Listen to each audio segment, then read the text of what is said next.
no se escuchaba, y eso que estaba en la calle, que se escuchaba más Vale. como ruido.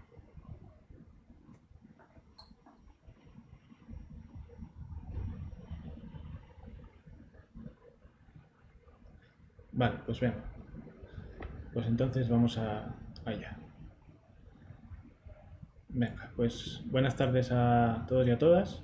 Estamos en el tercer episodio de Ecos de la Plataforma. Es un espacio de divulgación del ámbito de la salud mental asturiana. Recordad a todos los interesados en presentar algún libro, proyecto o cualquier cosa que tenga que ver con este ámbito, que contacte con nosotros y lo hablamos. Hoy vamos a presentar el libro de Patricia Fernández Lorenzo, Psicología del embarazo, que es coautora junto a Ivone Olcha. Contamos aquí hoy con la presencia de Patricia. Patricia es madre de 3 hijos y psicóloga clínica. Ha trabajado en diversos dispositivos como atención en contextos de violencia de género, atención ambulatoria a población adulta e incluso como enfermera. En los últimos años su práctica clínica se ha centrado en el ámbito infanto-juvenil, en Oviedo y Avilés. Tiene formación en psicoterapia sistémica y está especializada en la etapa perinatal, donde además es docente y colabora con el Instituto Europeo de Salud Mental Perinatal. Tenemos también que nos acompaña María Fernández para dinamizar la presentación. María es psicóloga clínica también, con experiencia en varios dispositivos de la red de salud mental en Asturias. Actualmente trabaja en atención psicosocial en el área de Oviedo y también es madre de 2 hijos de 7 y 4 años.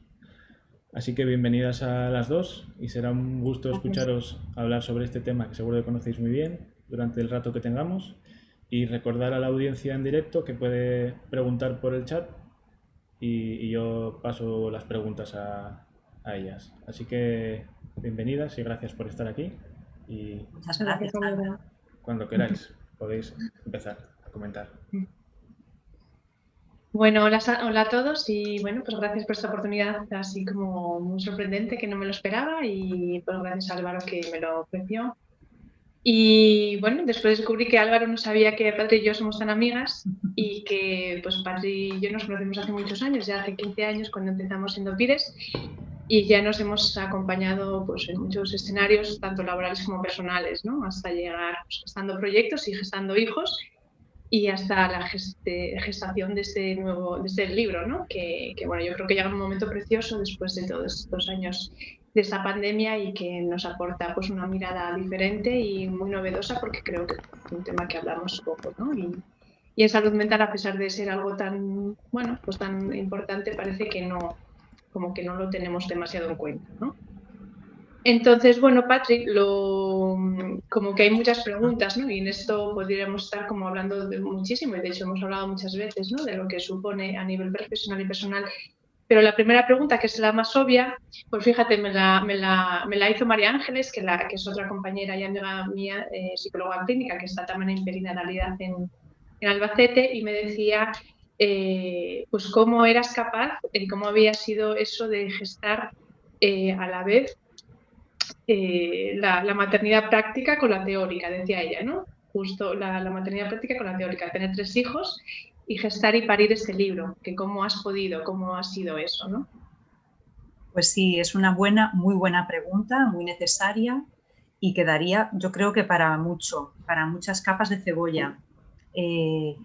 Cuando me propone Ivone escribir allá por el 2017, en aquel momento yo tenía 2 hijos y bueno, y el deseo latente de un tercero que no acababa de aterrizar, ¿no? Y de traer a nivel consciente, lo tenía ahí un poco latente.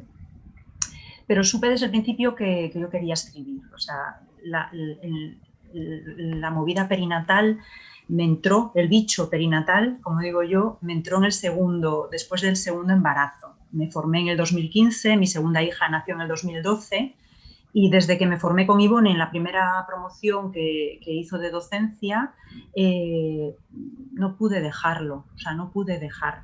Algo como que se despertó en mí, una curiosidad por profundizar en esa etapa y de hecho pues empecé a ponerlo en práctica en la consulta de salud mental, empecé a coordinarme con la matrona, con los obstetras, a mostrar mi interés ahí para que me derivaran lo que fuera que les inquietara en ese sentido y a aprender, a seguir aprendiendo de la parte práctica que tú dices, pero desde el trabajo, ¿no? Que es escuchando desde otro lugar a las mujeres en sus maternidades o no maternidades, con todo lo que ello acarrea también, cuando la maternidad no se consigue, ¿no? Y eso genera también pues, mucho sufrimiento, y lo vemos también en las consultas de salud mental, las pérdidas, las crianzas que no son lo que una pensó que iban a ser o que hacen que se reactiven toda una serie de dificultades que quedaban ahí atrás en el tintero. O sea, quiero decir, lo perinatal además alberga un montón de circunstancias, ¿no? Más allá de lo que es embarazo, parto y puerperio inmediato, ¿no? Y bueno, estaba ocurriendo a la vez, ¿no? El que yo me empezaba a meter a nivel profesional en indagar en esa etapa y estudiarla en teórico, con que yo estaba criando a 2 hijos en aquel momento. Llega la propuesta del libro, sé que quiero hacerlo y por supuesto tengo el apoyo de mi pareja para poder hacerlo, que eso es otra cosa que es imprescindible decir. Esto no se hace sola, no se cría sola, no se escribe sola. Entonces, al final, tuve claro que quería hacerlo y tuve claro que quería hacerlo con Ivone, que quería seguir aprendiendo de ella y me daba así la oportunidad, ¿no? De aprender de mi maestra, en este caso en la escritura. Entonces, bueno, tiré para adelante con mucho apoyo, claro, con el apoyo de mi compañero y con eso, con la coescritura, que también es otra manera.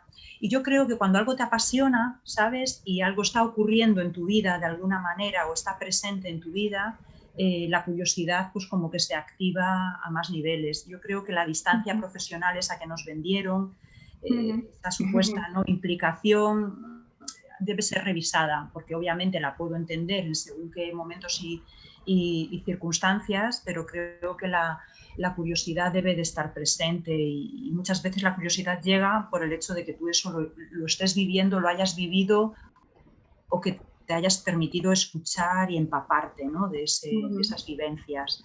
Entonces, bueno, no sé si respondo a tu pregunta. Más bien a la de cómo llegaste hasta ahí, no, sí, ¿no? En cuanto a cómo llegaste a ese interés, que era la segunda pregunta. Pero sí, quizá que cómo pudiste, que yo creo que eso es lo que, cómo se puede mezclar, ¿no? Compaginar esa crianza tan, bueno, todavía de niños tan pequeños con dedicar una dedicación tan exclusiva pues y que absorbe tanto, porque un libro es, pues eso, gestación, pero que son de muchos meses, y ya no solo de 9 meses, sino mucho, ¿no? Mucho. A ver, piensa que este libro se coció a fuego lento. Nosotras no nos dedicamos efectivamente a la escritura, claro, y entonces empezamos a estudiar en el 2017 y el libro lo acabamos el verano pasado. Entonces, a lo largo de los años, pues fue a los poquitos, en sorbos. Entonces, realmente, el gordo de escribir, de meterte a saco muchas horas seguidas, que es lo que realmente al final choca con la crianza, ¿no? Cuando necesitas desaparecer muchos tiempos largos, pues no ocurrió. En mis 2 hijos estaban escolarizados, entonces eso también te daba un pequeño extra. Y ya te digo, o sea, los turnos de parque nos los dividíamos, Carlos y yo, ¿no? Para poder, y bueno, y lugo era de aprovechar al máximo cualquier hueco. Cualquier ¿sabes? Momento. Cualquier que es lo que compensa la curiosidad y para que lo vivas y lo hagas con amor. Claro. Escribir siempre ha sido mi afición privada y en este caso se convirtió en una ocupación y una motivación, en un proyecto por construir. Luego llegó un embarazo, eso se paralizó, la escritura quedó a medio gas. De hecho, el tiempo de escritura durante el embarazo le dio al libro otro color que yo creo que le venía bien, le vino bien.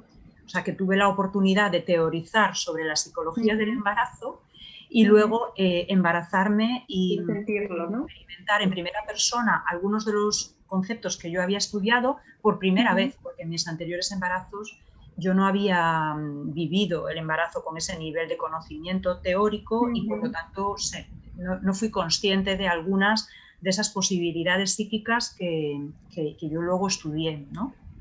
O sea que también el embarazo también fue como que todo se gestó a la vez y que el libro también te repercutió en tu propio tercer embarazo, ¿no? que fue vivido diferente, con otra conciencia o con, Sí, no sé. yo no quería un embarazo, fíjate, yo quería un hijo. A mí lo que me quedaba pendiente era un tercer hijo. Me daba mucha pereza pasar todo el proceso antes, pero luego una vez que llegó el embarazo, me dio la oportunidad de disfrutarlo muchísimo con esta curiosidad que tenemos, ¿no? Las que nos dedicamos al oficio de lo mental, lo emocional, claro, desconecté de toda esa parte racional, porque una de las cosas que ocurre en el embarazo es que esa parte más pragmática, más lógica, más analítica, que yo había desarrollado tanto, ¿no? En nuestro oficio, en el estudio, y esa parte pasó a un segundo plano y me veo dándome permiso para sentir pues esa ambivalencia del primer trimestre,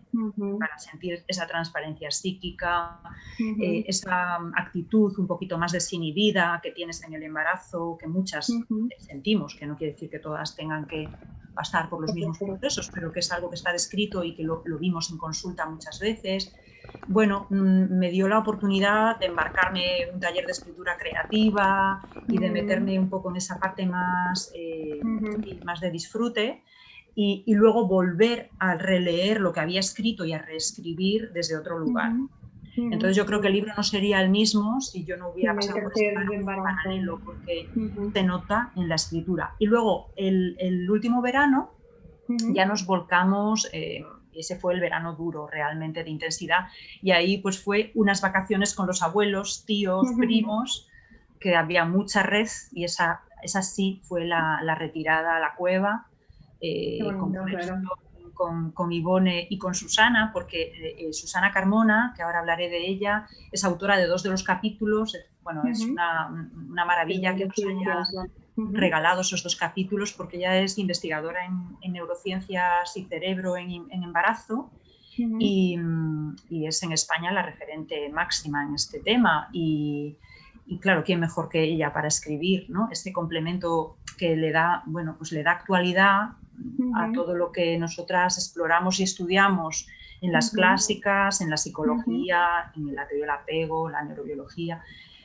Entonces, bueno, fue un aporte, la verdad, que los 2 capítulos de Susana. Entonces, este verano pasado fue como ponernos en común, construir un lenguaje un poquito más intermedio, más compartido, y ahí sí que hubo que buscar apoyo de familia extensa. Claro, qué bonito también escribir con apoyo, ¿no? Tanto de la familia como también otras compañeras que aporten cada una visión diferente, ¿no? Tanto Ivone como esta compañera que aportáis distintas miradas y distintas... Creo que es un complemento, un tándem genial, porque somos una psicóloga clínica, una psiquiatra, que estamos en la clínica y que tenemos esa mirada más de lo que es la consulta, ¿no? Más del andar por casa, de lo cotidiano, pero estamos menos condicionadas por lo que dice la investigación y el rigor. Y Susana da ese rigor. De hecho, los investigadores son como muy poco amigos de inferir. Cuando yo le pregunto a Susana si la neurociencia ratifica algunas de las observaciones clínicas de las autoras clásicas, como que ellos son muy, muy estrictos en dar una traducción literal de qué es lo que dice la evidencia en imagen, ¿no? Y nosotras las clínicas somos más de interpretarlo, ¿no? Y de encontrarle un paralelismo desde un lugar más práctico, más de andar por casa. ¿Y qué respuesta daba ella? Que sí que había un reflejo, que sí que había... Sí. Hay un reflejo, de hecho hay una cosa chula, que es que la crisis del embarazo tiene mucho en común con la crisis de la adolescencia.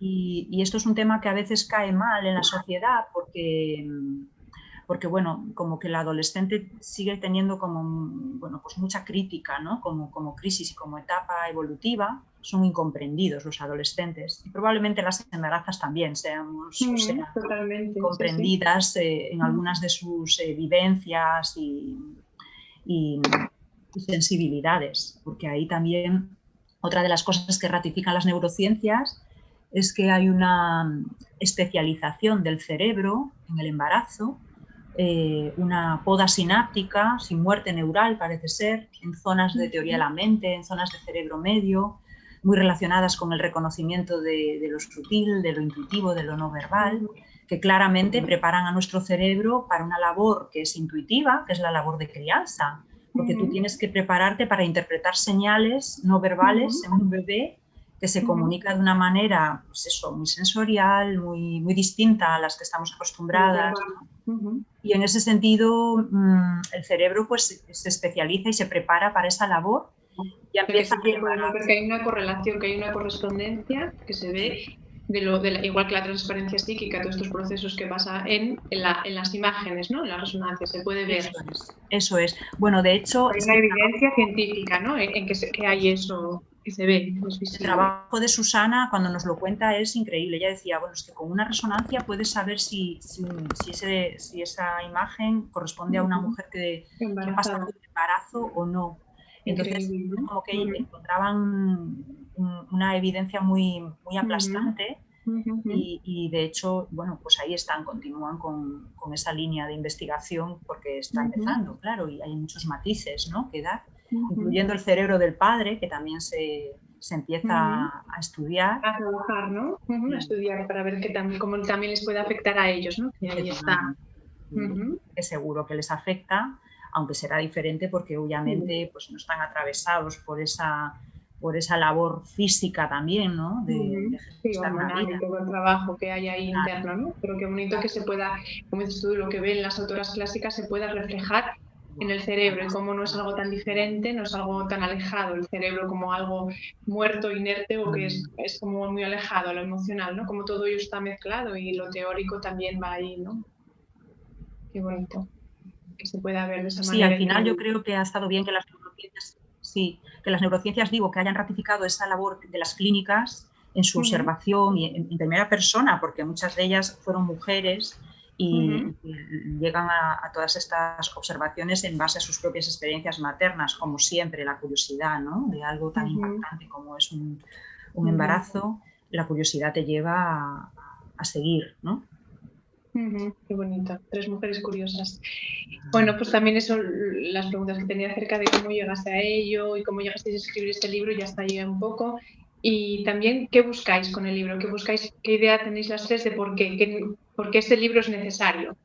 Pues mira, cuando la editorial Síntesis le propuso a Ivone dirigir una colección de temas en perinatalidad, y empezamos con este libro, bueno, pues la idea era, Editorial Síntesis es una editorial académica y estaba como muy enfocada la propuesta a profesionales, ¿no?, a profesionales, a estudiantes, ¿no?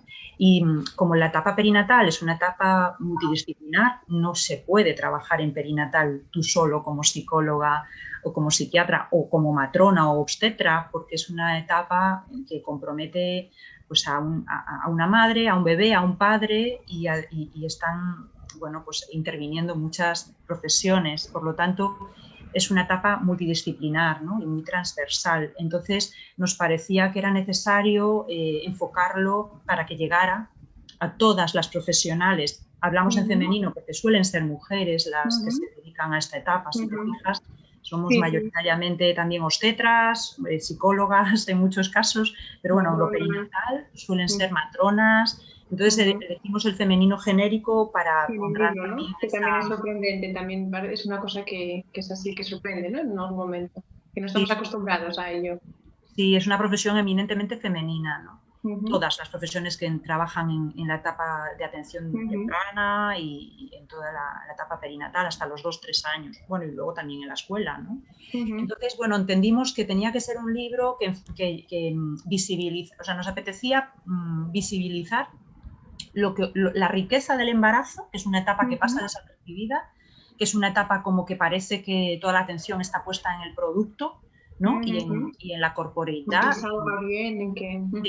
en las mediciones, en el diagnóstico prenatal, en la salud física, y nos daba la impresión de que pues, la salud mental había podido aterrizar poco o aglutinar poco, compilar poco todo lo que había, porque realmente había cosas publicadas desde los años 40 que empezaron estas mujeres psicoanalistas europeas a investigar ahí, pues desde entonces hasta ahora seguía habiendo, sobre todo desde el psicoanálisis, hubo mucha atención a lo intrapsíquico de esta crisis, y no solo el psicoanálisis, disciplinas posteriores, teoría del apego, había seguido toda la historia, toda la corriente de trauma precoz, también se había investigado mucho.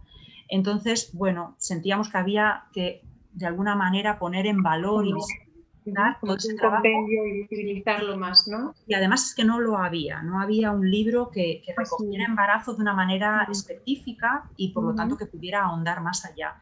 El objetivo era llegar a muchas profesionales, por lo tanto había el riesgo de que a una psicóloga o una psiquiatra se le quedara corto y que a una obstetra o una matrona pues hubiera cosas que le resultaran un poco complejas. Entonces, bueno, hubo que buscar un lenguaje y bueno, pues intermedio, ¿no? Un poco. Sí, yo creo que lo y habéis al final que llega mucho a todos y con un lenguaje técnico, pero que llega, ¿no? Y que es muy comprensible, yo creo. Sí, yo creo que yo estoy contenta con el lenguaje que resultó, porque al principio estaba muy encorsetada por todo lo que había leído a nivel académico, tan aséptico, descriptivo y riguroso. Me preocupaba mucho utilizar un lenguaje correcto, pero luego, ya te digo, el embarazo impactó sobre todo eso y me convirtió en otro tipo de escritora. Y luego la mirada perinatal que queremos transmitir es esa mirada que admira a la mujer en su labor de gestar, que honra, ¿no?, el trabajo psíquico. Entonces había que darle un poco de pasión también, ¿no? Y había que cuidar mucho el lenguaje para que más que aséptico fuera poético, ¿no? Y que pasional. Que llegue a la persona, ¿no? Sí, ese lenguaje un poco, yo creo que estoy contenta con el resultado en ese sentido. Y el objetivo era también motivar, ¿no? Motivar a las profesionales de distintos ámbitos, no necesariamente psicólogas, psiquiatras, que puedan tener ya de partida la motivación en lo psíquico, motivar a una matrona o a una obstetra a escuchar desde otro lugar y a no temer a las preguntas comprometidas que nosotros de cómo estás ahora embarazada, ¿no? ¿Cómo te encuentras? ¿Cómo te sientes? No solo qué peso, qué necesitas, en qué te puedo ayudar. Algo tan básico, pero que a veces asusta porque no saben qué responder cuando les dicen algo que ellas sientan que impacta a nivel emocional. Y es una profesión también, la de las obstetras y la de las matronas, muy impactada por todo lo emocional. Por todo lo traumático y por toda la responsabilidad. Pero es curioso, como dices, que pues sí, que a ellos les puede costar, que todos lo hemos vivido, el que te pregunten a nivel emocional cuando estás embarazada, pero también los de salud mental. Siento que el tema del embarazo, igual que la infancia, ha sido a veces, nos ha costado mucho integrarlo o dar más miradas. Siempre en salud mental vemos como que queda un poco como en segundo plano el embarazo todavía más allá, ¿no? Si la infancia queda atrás, ya el embarazo queda súper atrás. Es como que en realidad podemos hablar, con lo que nosotros psicólogos o psiquiatras, qué poquitas mujeres embarazadas hemos atendido, ¿no? A no ser que fuesen pacientes previas, pero no que vengan a salud mental cuando están embarazadas, ¿no? Es algo súper poco frecuente. Yo mi experiencia... Me llama la atención que por qué puede ser que nos cueste tanto. Yo creo que cuando yo tengo incorporado el embarazo como una etapa a explorar, igual que el adolescente con su particularidad como una etapa concreta a explorar, más allá del síntoma, que también, o más allá de minimizar el síntoma como algo adaptativo, que muchas veces dentro de lo que es la sobrecarga de los servicios, tendemos demasiado a lo mejor a minimizar síntomas que ocurren dentro de determinadas transiciones como algo evolutivo que se pasará, ¿no? Y como el embarazo se pasa, hay mucho riesgo de decir, bueno, pues esta clínica pues, es propia del malestar del embarazo, del no dormir, etcétera, de la tensión, ya se pasará. Igual que con la adolescencia, ¿no? Que también a veces... se pasa también. Entonces yo creo que en el momento en el que tú tienes incorporado herramientas de observación y indicadores, ¿no? Y eres consciente de todo lo que se gana trabajando en esa ventana de oportunidad, aprovechando esa transparencia psíquica y todo lo que se reactiva de lo vincular, de lo traumático, de lo vivencial, de lo psicobiográfico. Si aprovechas si tienes todo eso integrado, te es más fácil ver y te es más fácil también ofrecer un servicio que al final se traduce en que los profesionales de primaria deriven más embarazadas. Es decir, mi experiencia, cuando he trabajado en salud mental adultos y he dejado claro que me interesaba la etapa perinatal, me he encontrado con muchísimas derivaciones y realmente sí que he visto muchas embarazadas en esta etapa en el que yo ya había hecho un clic, no porque llegaran espontáneamente en cantidad, sino porque lo que yo les ofrecí y luego como lo compartió la devolución que hice a primaria, les hizo darse cuenta de que podían contar con salud mental para ese trabajo, ¿no? Porque quiere decir que tenemos que proponernos antes, ¿no? Sí. Que no tenemos que esperar a que lleguen, sí. Y que nosotros con este libro, con todo, es como que si nosotros ponemos esa mirada sí que habrá derivaciones, ¿no? Por decirlo así, ¿no? Sí, porque sufrimiento en embarazo lo hay, las cifras hablan por sí solas. Si hablas con matronas, ellas te cuentan un montón de situaciones. Hay herramientas de screening muy sencillas que las matronas manejan y que no saben qué hacer con ellas muchas veces. Y la crítica que nos hacen muchas veces es que cuando derivan a una embarazada a salud mental, pues si tú citas a la embarazada en 2 meses, te cargas el timing que implica un embarazo, porque un embarazo es como una intervención durante una hospitalización. Tú tienes que acotarte a lo que puedes trabajar en ese periodo, no porque luego no puedas continuar, sino porque luego va a ser otro contexto. Otro contexto, claro, otro momento, que ya no es el mismo. Claro, entonces el trabajo que tú ofreces en embarazo se tiene que ajustar a esa temporalidad. Y no puedes trabajar lo mismo en el segundo trimestre, que la mujer está en un tiempo para poder mirarse para adentro, recordar la historia evolutiva, trabajar todo el tema del vínculo que haya vivido, de las representaciones, de cómo me imagino madre, qué me asusta, cómo me voy a organizar, que luego el tercer trimestre en el que todo está enfocado al miedo al parto, ¿no? Y ese hito, que entonces las mujeres ahí se reactivan otras angustias. Miedos, pues a veces relacionados con experiencias previas, de pérdida, y ahí no puedes hacer el mismo trabajo, aunque a lo mejor sientas que merecería la pena, pero no hay tiempo y no hay energía puesta, ¿no? En eso, ¿no? Igual que luego en puerperio no puedes trabajar con la mujer la historia vincular porque está volcada hacia el bebé y eso urge, ¿no? Una atención y el apoyo que le puedes brindar tiene que ver más con esa parte pragmática de cómo organizarse, cómo gestionar los tiempos.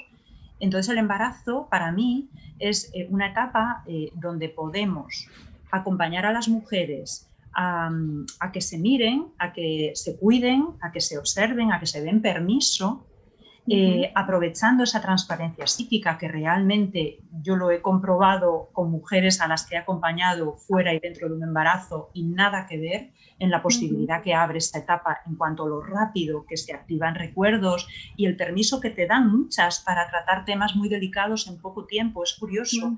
Igual que es curioso el cambio rápido de escenario, no digo resolución de cosas muy complejas, porque obviamente hay cosas que van por capas, pero sí que notas cambios cuánticos que en otras etapas no los observas.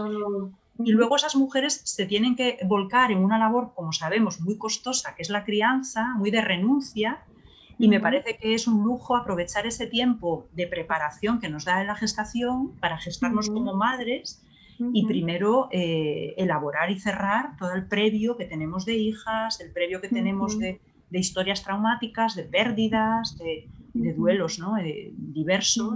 Entonces me parece... privilegiado. Sí, que ojalá que con este libro se llegue más, porque es verdad que no está todavía en la conciencia, ¿no? Que la mujer embarazada, gestante, pueda mostrar, eso que dices tú, de gestarse a sí misma antes de empezar con la crianza. Por eso creo que eso lo hablas mucho en el capítulo de psicoterapia, ¿no? De eso de cómo hablar de todo esto. Y hay una cosa que también, como dices tú, que estar en ese momento tan como para explorar tanto, pero también tan sensible, en la que también eso que puedes trabajar también es tan difícil cuando te vienen agresiones externas, ¿no? Porque, bueno, como sabes, como yo ahora estoy muy conectada con la violencia, el capítulo en el que hablas de la violencia estructural, ¿no? El capítulo 7, en donde está la violencia de género, pero también la violencia obstétrica, en la que de nuevo parece que hay otra sombra en la que no se puede hablar. Es como que el embarazo va siendo como con sombras, como secretos, en salud mental no las vemos apenas, ellos no preguntan cómo estamos y la violencia que sentimos y que hemos sentido todas estando embarazadas, ¿no? Que es algo, bueno, muy palpable y que ahí lo habláis, ¿no? ¿Y tú por qué creéis que está tan invisibilizado? ¿Por qué es tan difícil de visibilizar que hay una violencia obstétrica? Que todas las lo hemos sentido, no es algo que sea individual siquiera. Y a mí me parece que efectivamente lo primero es nombrarlo, ¿no? Y entonces hay que ser valientes y también hay que ser cuidadosos con lo que decimos, porque obviamente hablar de la violencia obstétrica como un problema estructural implica tomar conciencia de cómo permea el problema de la violencia sobre todos los agentes que están implicados, ¿no? Entonces es salirnos del discurso de la víctima y el verdugo y es atravesar la realidad de la violencia en nuestra sociedad y en particular en la violencia contra las mujeres y en particular contra las gestantes y las puérperas y las mujeres en el parto como un problema que como compromete a las mujeres, pero que compromete también a las profesionales que probablemente están atravesadas por otras violencias, ¿no? Violencias estructurales pues del sistema patriarcal, de cómo se han concebido los equipos y los sistemas, el sistema médico de asistencia, cómo se ha estructurado el rol del profesional de la salud médico y todo lo que cargan ellos también a sus espaldas con los debería y los imperativos y los mandatos. Entonces, hay muchas capas de cebolla que atravesar, hay que ser valientes para poder atravesarlas y transitarlas y así poder resolverlas, pero realmente todavía hay mucho miedo, yo creo, y mucha dificultad en muchos niveles, ¿no? De poder poner nombre a algo que parece como que pudiera impresionar, que puede pretender culpar a gente en concreto, ¿no? A nivel individual. Yo creo que el concepto culpa debe de ser trasladado por el concepto responsabilidad, ¿no? Y yo creo que somos todos, la sociedad, responsables, cada uno de una parte, ¿no? Sí, lo que esperamos también del sistema sanitario, lo que el sistema sanitario a veces espera de las mujeres en lo que tiene que ver con el proceso de embarazo, parto y puerperio, no pueden esperar un ser pasivo, porque la mujer no puede atravesar esa experiencia del parto de una manera pasiva. El parto no te lo hacen, el parto ocurre en tu cuerpo y eres parte activa del proceso de parir. El embarazo, el parto, es parte de la experiencia sexual de la mujer. Entonces, es un tema delicado, muy íntimo, que, digamos, reactiva también muchas violencias que están latentes y muchas veces se han ocultado. Hay mujeres que llegan al parto y ahí se reactivan recuerdos de vivencias de abusos, ¿no? Que se reactivan en ese momento de sentirte tan vulnerable y tan expuesta. Y a veces acompañar a una mujer que está tan vulnerable, con un estado alterado de conciencia, para las profesionales también les toca sus propias psicobiografías, ¿no? Escuchar a una mujer pues, gritar, desinhibida, expresiva, pues para muchos profesionales resulta muy impactante y reaccionan desde ahí, ¿no? Bueno, habría que hacer muchos análisis, ¿no? Para analizar de fondo el problema de la violencia obstétrica, pero cuando la relatora de la ONU plantea que la violencia obstétrica la nombra, que eso es lo primero, lo contempla como un problema estructural, a mí me parece que deja muy claro que va a todos los niveles de la sociedad y en este caso el sistema sanitario. Nombrarlo de esa manera como no poniéndolo en lo individual, como dices tú, ¿no? Que por eso también como la violencia no poniéndolo en la parte, no poniéndolo en la obstetra concreta. Ni en la embarazada, ni en eso, que todos nosotros. Por eso es como que hay ciertos temas que parece que siempre están como tapados, ¿no? Igual que otro tema que también me encaja con eso y que está relacionado con la invisibilización es el duelo también perinatal, todos los sufrimientos que yo lo he visto en el libro, de cómo eso hay mucho también acerca del dolor y también lo he escuchado mucho, ¿no? En amigas, en pacientes, como siempre ha sido invisibilizado, no tratado y no abordado, tanto en un aborto prematuro, aunque fuese bueno, cuando son interrupciones así, bueno, que no me sale, bueno, naturales, pero aún así eso como que también hay poco espacio, ¿no? Siempre. Y ya cuando el bebé nace con una dificultad y nace muerto, lo poco abordable que se hace eso, lo difícil que es si no les dejan ver, si no se deja hacer un proceso, y siempre me sigue llamando la atención, ¿no? Que ¿por qué creéis que esto puede pasar? ¿Por qué sigue costando tanto poder que la mujer haga ese duelo? Y yo creo que una vez más es la dificultad que tenemos para aceptar las emociones, el sufrimiento, el dolor como algo diferente del sufrimiento. Quiero decir, la dificultad que tenemos para acompañar en el dolor y en la expresión del dolor.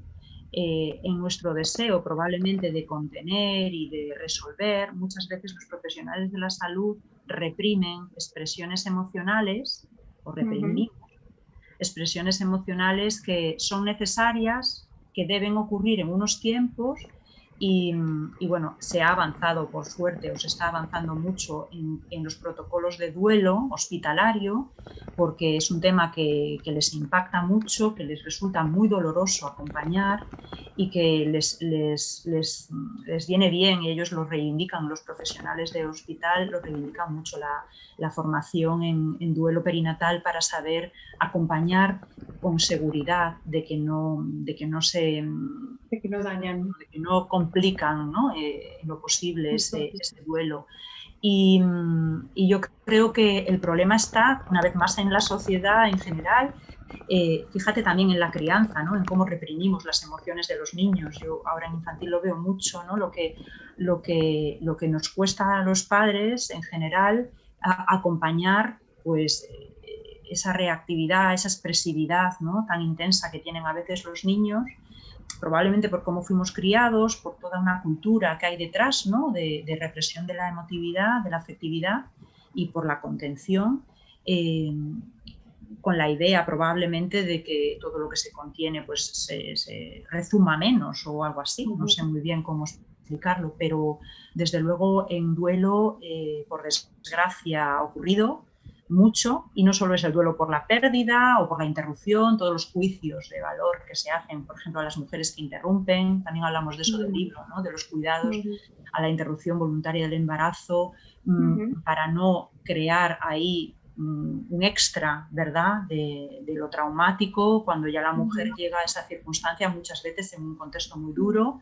Entonces es un trabajo, un acompañamiento que debe ser exquisito por parte de los profesionales para evitar que aquello quede grabado como un hecho traumático que le pase factura a la mujer en otras etapas de la vida. Y además son momentos que quedan vívidamente grabados en la mente, ¿no?, de la mujer. Con lo cual, sí, se lo puede repetir eso, ¿no?, de las mujeres, que quede ahí traumatizado.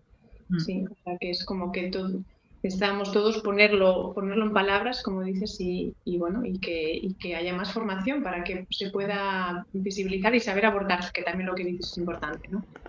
El saberlo abordar desde un lugar complejo. En el último capítulo, que es lo nuestro, sobre todo la psicoterapia, ¿no? Que es un capítulo que tú lo has querido especialmente tener ahí en cuenta, ¿no?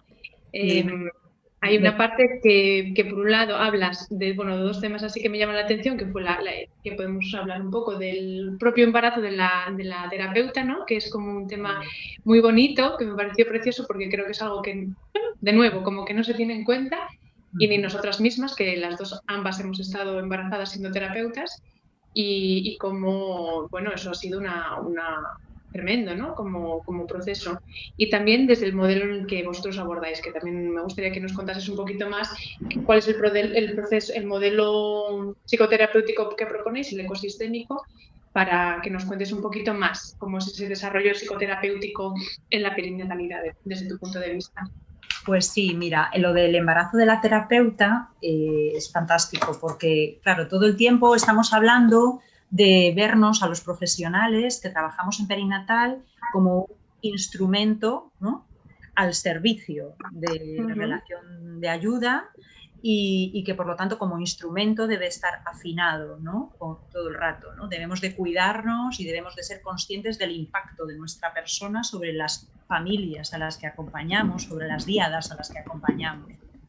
Y en ese sentido te lleva a revisar qué pasa cuando es la propia profesional, ¿no?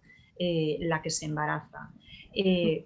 Porque igual que las pacientes atraviesan ese cambio y esa crisis a nivel psíquico, las terapeutas pues también, lógicamente.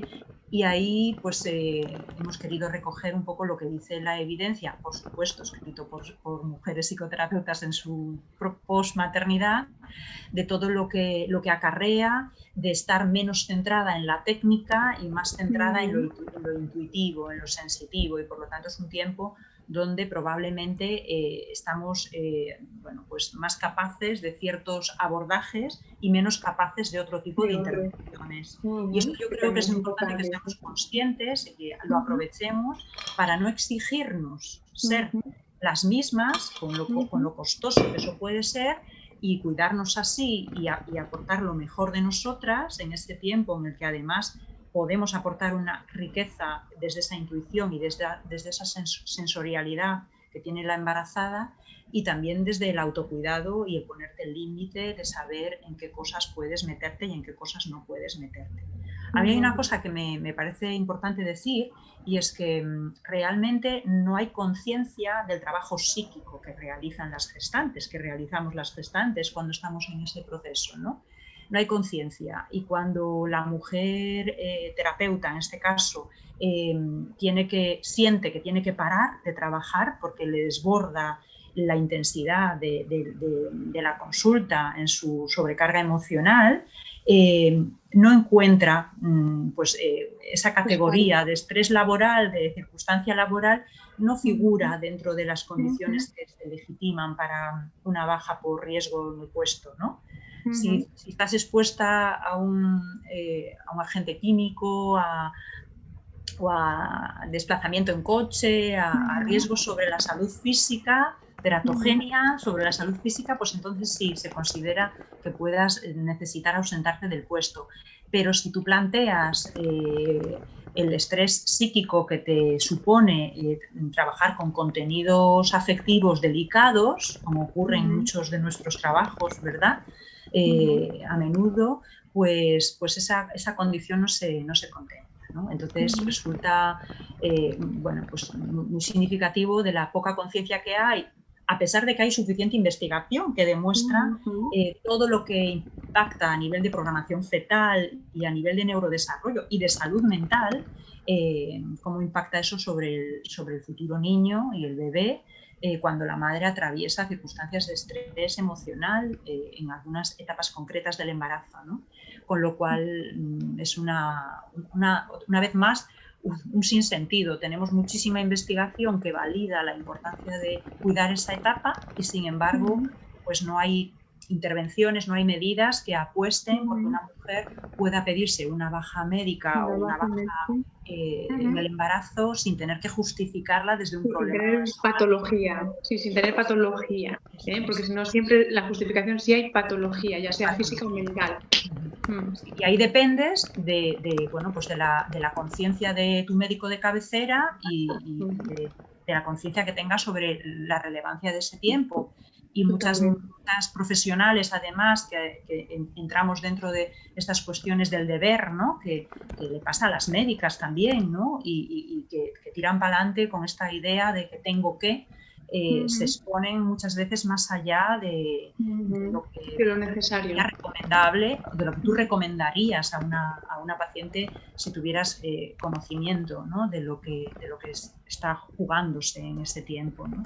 Entonces me parece muy necesario hablar de ello, como hablar también de cómo viven los pacientes desde el que su terapeuta está embarazada, de cómo hacer la despedida.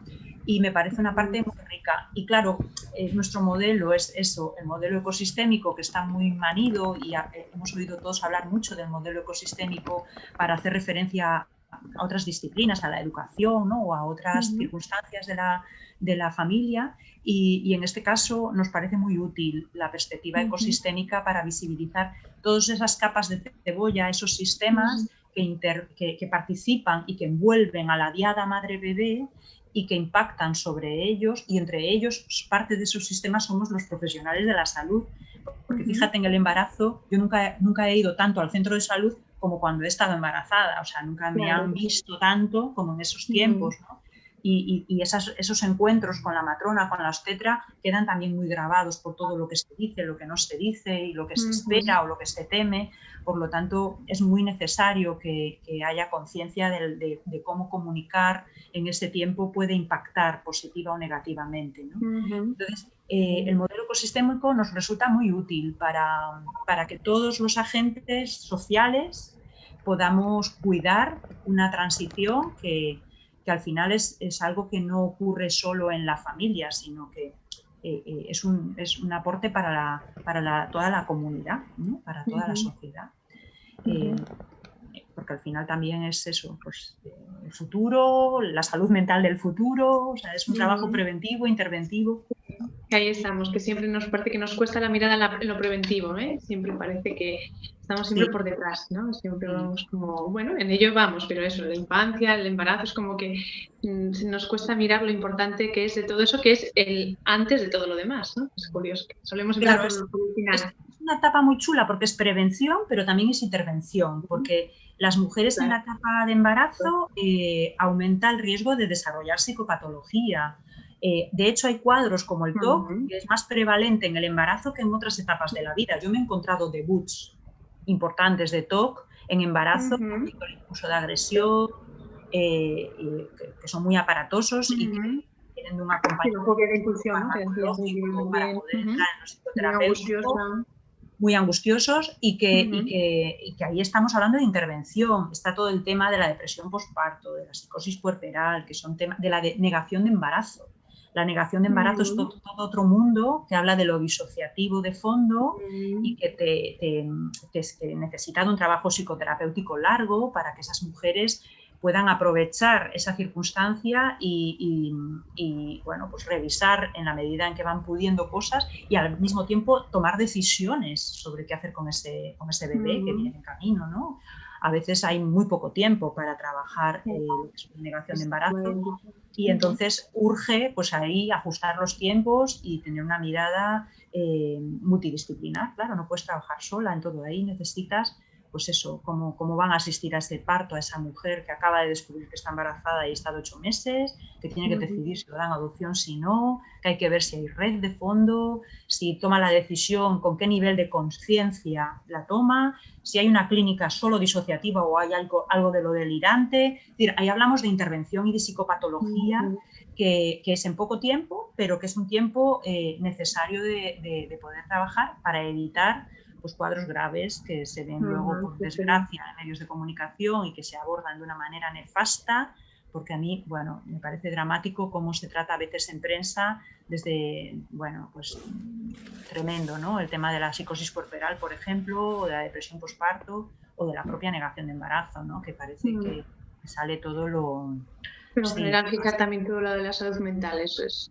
Sí, en general, la salud mental, bueno, está de una manera muy mal narrada en lo periodístico, yo siento, ¿no? Y es terrible, es terrible. Chicas, perdonad que os interrumpa para una pregunta que hay en el chat. Vale. De Paz Arias, Leo, dice: ¿no creéis que la idea del embarazo como una etapa feliz dificulta la expresión emocional de las mujeres y por tanto pedir apoyo?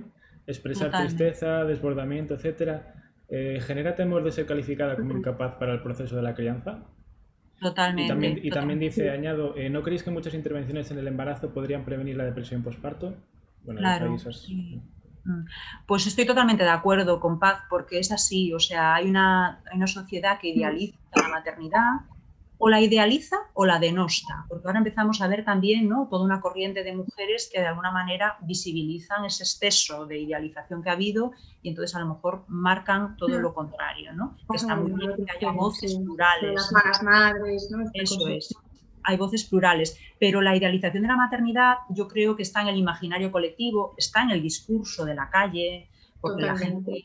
Y está también probablemente en el miedo que tenemos las profesionales de escuchar ese relato porque nos revuelve, porque nos angustia, y también en las polaridades, ¿no? Es como si una mujer o es buena o es mala madre, ¿no? Como si no hubiera cabida para un abanico de matices. Igual que una mujer que tiene un diagnóstico de trastorno mental de cualquier tipo, también está como muy juzgada cuando tiene un deseo materno, ¿no? Y a lo mejor no diferenciamos bien entre lo que es la competencia parental y entre lo que es el trastorno mental, ¿no? Entonces, estoy totalmente de acuerdo que hay que romper con la idealización y darnos permiso para expresar la ambivalencia.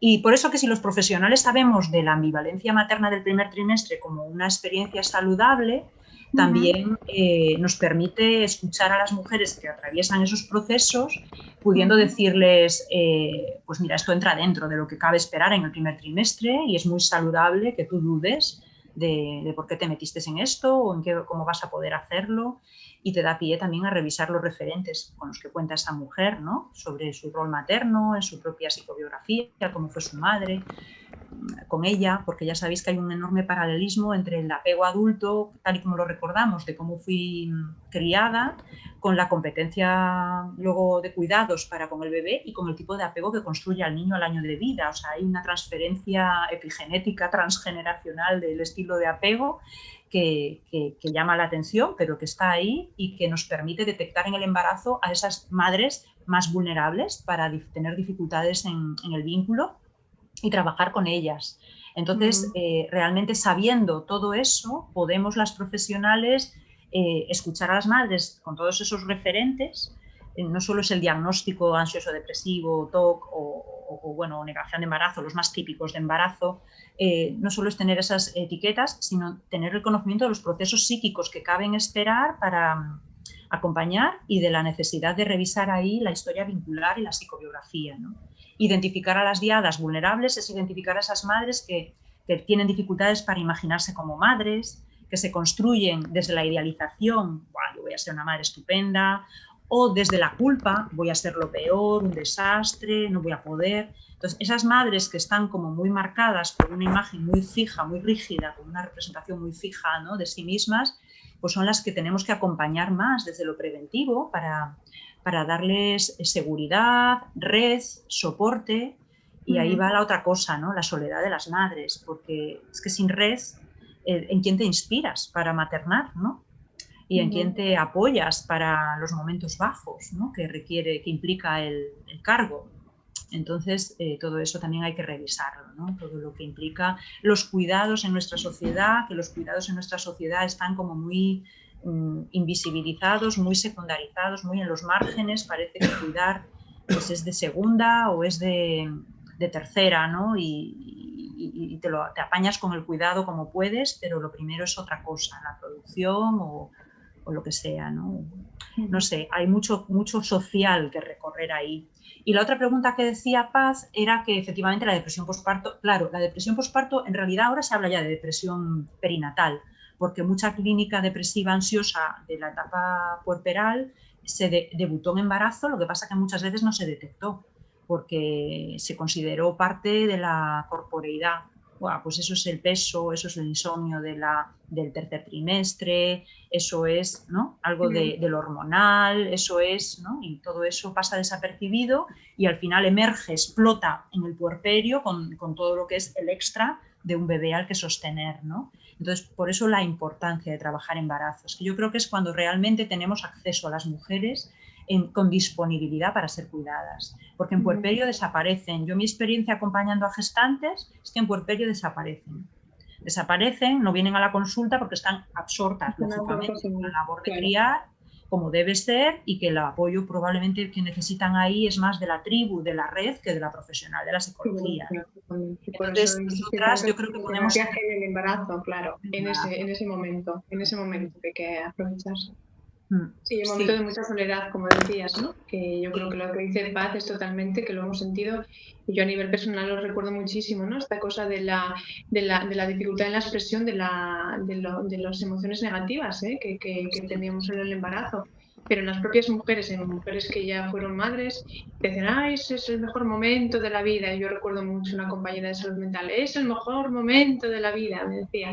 Ay, madre mía, sí, estupendo, pero y esta Y sí lo es. fatiga, y este dolor, y este me miran aquí, me miran allá, estas inseguridades, todo lo demás, sí, todo lo demás también, pero y todo esto, y me encontré, fue una cosa que a mí me sorprendió, mis propios embarazos, de la dificultad que había con ciertas mujeres de poder hablar de lo todo, de la toda, de todo ello, y cómo eso he podido después compartirlo con otras amigas en las que sí pude escuchar sus quejas y decía, bueno, pero todo bien, ¿no? Pues decía, bueno, pues pero quéjate y vamos a poder escucharnos, ¿no? Que no eres peor madre por sentir de estas ambivalencias, que es lo que nos acabamos de, es la dificultad, ¿no? De cómo si no eres la madre ideal, si no haces todo lo que se debe de hacer o sentir toda la maravilla o haces todo esto, ¿no? Entonces es un momento maravilloso que si tienes a otro enfrente que puede escuchar todo eso, vamos, recoger eso es maravilloso. Yo creo que en realidad las profesionales no somos tan importantes ahí y que lo ideal serían otras madres en general. Que probablemente todo mejoraría mucho si las mujeres embarazadas se encontraran más entre ellas. Hubiese más red entre ellas, sí. Claro, lo que pasa es que para que ese encuentro tenga calado y se puedan hablar de cosas de ese tipo que tú planteas, yo creo que ahí sí que estamos las figuras de las profesionales, ¿no? Para poder encontrar un argumento o un punto de entrada que favorezca, que dinamice el poder hablar del sufrimiento psíquico. Y obviamente a las que transitan el embarazo con más sufrimiento del que puede abordarse en un beneficiarse de un espacio grupal, pues poder trabajar en consulta individual.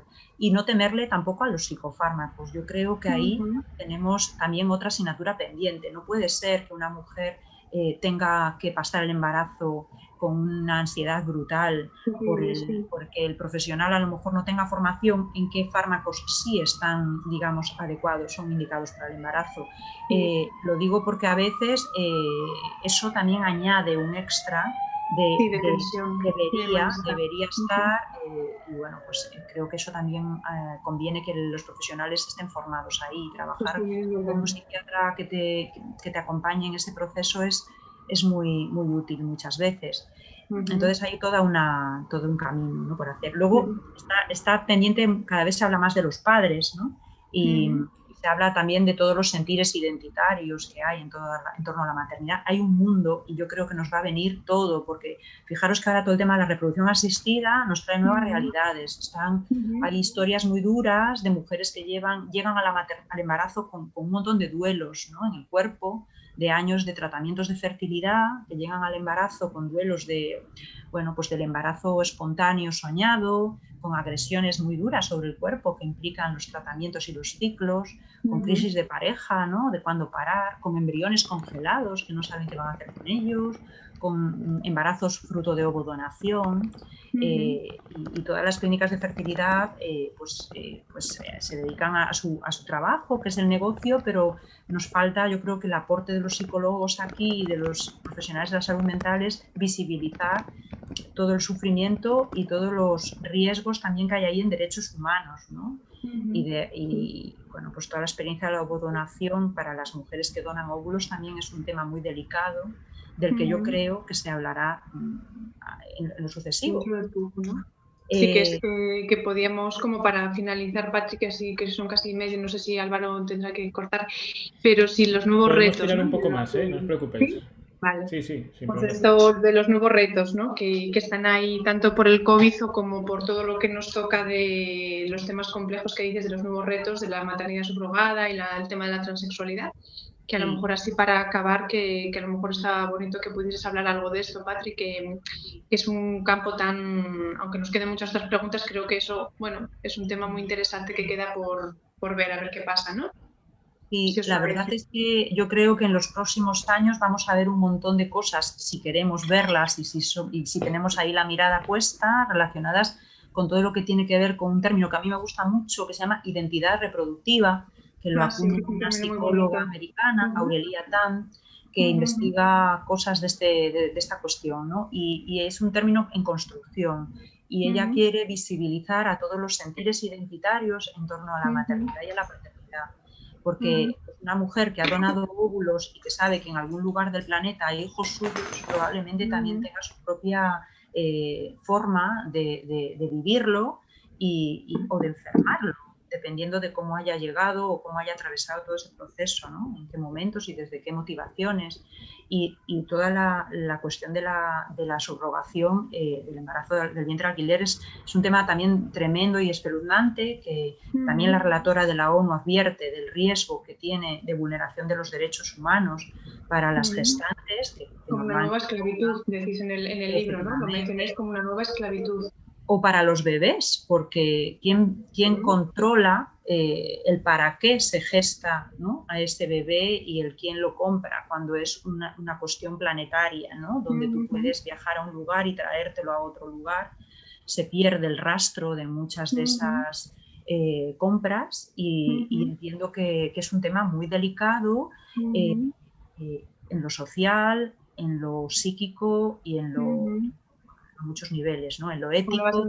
De un duelo del propio bebé, de la pérdida de su identidad, ¿no? De quién ha sido mi madre gestante y del duelo de la propia madre de su bebé, ¿no? O sea, como que es de nuevo una violencia estructural. Podríamos hablar también de cómo esto se está pareciendo que es como algo que lo decís en el libro, como de generosidad, un acto de generosidad hacia y se está como edulcorando desde ese lugar y después no estamos viendo como esta parte de dolor, ¿no? Sí, hay un trabajo cualitativo, porque este tipo de temas solo se puede ver el sufrimiento si hacemos investigación cualitativa, en el que se entrevista a madres que llegan a la maternidad, al vientre de alquiler, que se convierten en vientres de alquiler. Creo que son iraníes, no recuerdo muy bien, o afganas, no me acuerdo de dónde, que plantean, hablan de muchas de estas cuestiones como para pensar en ellas, ¿no? El rechazo que sienten a veces por sus maridos, por miedo a dañar al bebé, y que va a aportar un dinero a la familia, el miedo a cómo lo cuentan a la familia o a los otros hijos, el miedo a que el bebé nazca con una discapacidad y que los padres compradores no lo quieran y tengan que cargar con él, el miedo a si me vinculo, porque esa es otra cosa para el bebé, ¿no? Cómo vive un bebé una gestación en la que la madre no lo sostuvo psíquicamente, no se vinculó, o si se vinculó, pues cómo hace el duelo. Y luego el tema también del derecho de los niños a conocer su identidad. Fijaros, a mí esto me suena mucho a todo el tema de los niños robados de Argentina, ¿no? ¿Qué pasará dentro de unos años? Porque además, por ejemplo, en el tema de las donaciones de óvulos, muchas veces los padres tienen dificultades para compartir esta historia, ¿no?, de la genética de sus hijos, y es un tema bueno, pues que implica un secreto, ¿no?, que ya sabemos el peso de los secretos, ¿no?, en lo que tiene que ver con el desarrollo, y pues es todo un mundo que a mí me parece que bueno, pues que veremos en nuestras consultas si queremos verlo. Y bueno, aflorará muchas formas de transitar, ¿no?, todo esto, y confío en que con el tiempo se vaya regulando, porque la ciencia no está a la altura de la conciencia, más bien la conciencia no está a la altura de la ciencia. Y lo que decías de la pandemia, pues es otro mundo, porque realmente ahí todos los derechos que se habían conseguido se han perdido de una patada. Sí, se han parado o perdido, ¿no? Solo el tema del acompañamiento, ¿no? Que es algo tremendo, el cómo se ha retirado otra vez totalmente la figura de acompañamiento del padre en los partos, ¿no? Y en la comunicación, en las pruebas obstétricas, en los ecografías. Imagínate tener una noticia de un diagnóstico de gravedad sola. Sí, vamos, tremendo. Eso puede ser muy tremendo, ¿no? Y entonces realmente yo entiendo que el miedo ha paralizado a la sociedad este último año, ¿no? Y entiendo que el miedo genera ese tipo de reacciones viscerales, pero también entiendo que toda la evidencia que hay sobre la importancia del acompañamiento en esta etapa y la evidencia del riesgo de un mal acompañamiento en esta etapa no nos la podemos obviar. Esa existe, esa evidencia, y de lo que no había evidencia era de las medidas que muchas veces se tomaron desde el miedo, ¿no? Ahora se empiezan a regular algunos protocolos hospitalarios, pero todavía hay mucha tendencia a minimizar el impacto del acompañamiento emocional de la gestante, ¿no?, como una cuestión menor, como un capricho, como algo Trivial, secundario, ¿no? De lo que se puede prescindir. Nos acaba de ver como algo dentro del proceso, que es ineludible que esa mujer esté acompañada. Sí. Sí, es un tema que a mí me inquieta. Y luego la soledad de las gestantes, porque piensa que es un tiempo donde necesitas tribu, necesitas red, necesitas hablar. Todas recordamos, ¿no? Pues esas conversaciones con otras gestantes en la prueba de la glucemia o en la sala de la matrona o en las clases de preparación a la maternidad. Y son espacios que parecen eso, también secundarios, menores, pero que gestan muchas veces red de apoyo para el puerperio, que es otra etapa de la que no se habla y que es una etapa de mucha soledad y de mucha exigencia, que no se ha preparado en el embarazo y que por lo tanto si no llegas al puerperio con una pequeña red de madres en las que sostenerte, pues te puedes ver aflorar en psicopatología para la que estabas ahí muy vulnerable, ¿no?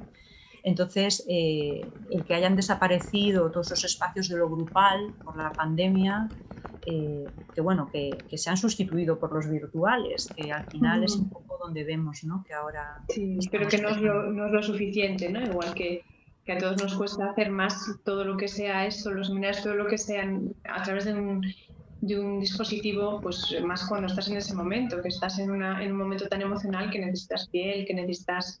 Efectivamente, necesitas cuerpo, necesitas sentir en el cuerpo. Parece que esta pandemia, pues eso, el miedo, que es lo que tienen las pandemias, nos bloquea tantas cosas que todo vale por evitar el contagiarte y muchas veces hemos visto que no todo vale, que hay cosas que no se han puesto en la balanza suficientemente bueno, por supuesto son momentos de decisiones difíciles a niveles políticos y sanitarios, pero que se ha dejado mucho de lado, esto es lo que sentimos, pues todo, la parte emocional. Eso, como siempre parece que siempre es menor, siempre. Es increíble. Y sobre todo porque vivimos en una sociedad cortoplacista. Entonces es el resultado obstétrico, el inmediato, el cortoplazo. El que salga todo bien, ¿no? Sí, tienes un niño sano, ¿no? Y eso ya está, ¿no? Es la pregunta. Incluso, ¿no? Cuando salió bien, ¿cuánto pesa? ¿Cuánto ya además, olvídate, ¿no? Es un poco... Todo lo demás son como florituras o como añadidos de los que podemos prescindir, todo lo demás, ¿no? Es increíble cómo aún así, aunque hemos mejorado y los seguimos viendo en los hospitales, como en maternidad poquito a poquito van mejorando, en neonatos, cómo vamos, pero aún así está muy, muy, muy alejado de todo lo que vosotras habláis en este libro, de todo lo importante que hay en el embarazo, en esa mujer embarazada, no solo el embarazo, en la mujer gestante, que de nuevo parece que la mujer pasamos a segundo plano siempre, ¿no? Al final un poco esta cosa de que quien gesta es la mujer y la preocupación a veces está centrada en el bebé. Pero tampoco en el bebé como persona. No, claro, en el bebé como producto, ¿no? Porque fíjate, pues eso, qué poco se le visibiliza, pues en su sentir, en sus necesidades, ¿no? Bueno, si ya los niños y los bebés nacidos son ciudadanos de segunda, los bebés en la barriga no cuentan. Por eso está cuidar las palabras y un poco el libro pretende eso, ¿no? Pretende motivar a las profesionales a ver al bebé, a entender que hay una psique en construcción que necesita ser sostenido, que necesita ser nombrado, honrado, y eso lo hace la familia, lo hace la madre, y para poder hacerlo a su vez como capa de cebolla necesitan un soporte que se lo damos la sociedad, se lo damos las profesionales. Bueno, es muy necesario, yo creo, que hacer esa mirada ecosistémica, ¿no? Como decías. Quedamos muy contentas con el resultado. Hay muchas cosas que nos hubiera gustado añadir y sentimos que nos faltan, pero como todo en esta vida, ¿no? Que siempre queda mucho por añadir o por revisar o recuperar, pero bueno, es un aporte. Nosotros dejamos habrá una segunda parte entonces. No habrá una segunda parte, seguramente. Nunca se sabe, ¿eh? Desde luego yo, la motivación perinatal me sigue, o sea, yo siento que no me ha abandonado y probablemente se me quede en el cuerpo. No sé si pues ojalá que nos quede a todos un poco, ¿no? Que se nos quede y que todos podamos pues, llevar esa mirada. Hacer llegar el espíritu, ¿no? Y la mirada perinatal La para que... curiosidad, como sigues diciendo, que siempre, ojalá la sigamos manteniendo, ¿no? Que siempre esa curiosidad nos haga seguir indagando y viendo y creciendo. Sí, sí. Y sobre todo que lo rentable de esta etapa, a mí me parece muy rentable aprender perinatal, porque ahora yo estoy en infantil y me nutro todavía de muchas de estas cosas, porque cuando exploro historias de vida y psicobiografía, toda esa narrativa que las madres cuando te cuentan pasan por alto y solo te cuentan los hitos del desarrollo, el que tú tengas todo eso en la cabeza te ayuda a preguntar de una manera que invita a poder contar un poco más de esa historia, ¿no? ¿Lo esperabais? ¿No lo esperabais? ¿Se hizo esperar? ¿Tardasteis en quedaros embarazados? ¿Necesitasteis apoyos? ¿Cómo lo viviste? ¿Quién te apoyó? ¿Qué recuerdas de esa primera etapa? ¿Qué cambios llegaron, ¿no?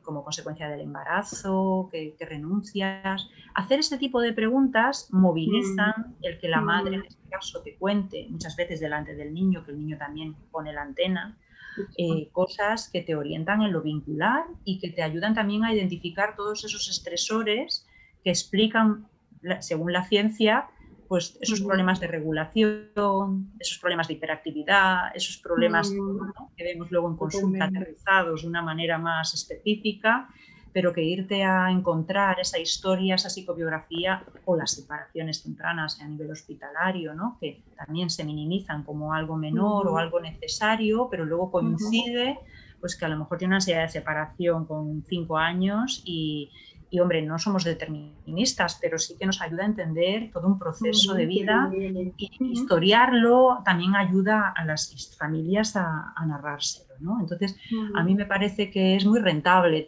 tener esta mirada en adultos, porque muchas veces las depresiones postparto se consultan como depresiones, como discimias, y te pones a indagar y te encuentras con que empezó con el nacimiento del hijo, empezó en una cuestión que tuvo que ver con... Entonces ahí tienes otra oportunidad para perseguir, ¿no?, la experiencia materna de esa mujer, ¿no? Bueno, hay todo un mundo. Pues sí, totalmente. Bueno, yo empiezo a oír por ahí gritos que creo que ya yo creo que también me llama. Bueno, hay un comentario en el chat que... Sí, hay un comentario aquí en el chat de Paz que dice: me gusta mucho la mirada feminista que habéis puesto en este trabajo y en esta presentación. Gracias y enhorabuena. Muchas gracias, Paz. Sí, a nosotras también nos gusta, efectivamente. Es esa mirada feminista que trata de visibilizar, ¿no?, todo lo que es la experiencia materna como algo feminista y algo empoderante para la mujer, no algo que nos merma, ¿no?, o nos hace ser menos mujeres o menos capaces, ¿no? Es un poco también uno de los objetivos, sí. Bueno, ha sido interesantísimo. A mí se me ha pasado volado, la verdad, la hora y cuarto que estuvimos. Y yo aprendí muchísimo, o sea que imagino que los espectadores también. Y luego esto queda colgado para quien lo quiera ver. Muy bien. Así que nada, agradeceros de nuevo haber participado. Como hoy que va a haber una segunda parte, espero que la podamos presentar también aquí.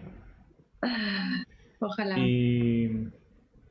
Y nada más, y aquí lo dejamos entonces. Vale. Bueno, pues vale, un abrazo, compañeros. Cuidaos Otro mucho. para vosotras. Hasta pronto. Nos vemos. Chao. Hasta luego.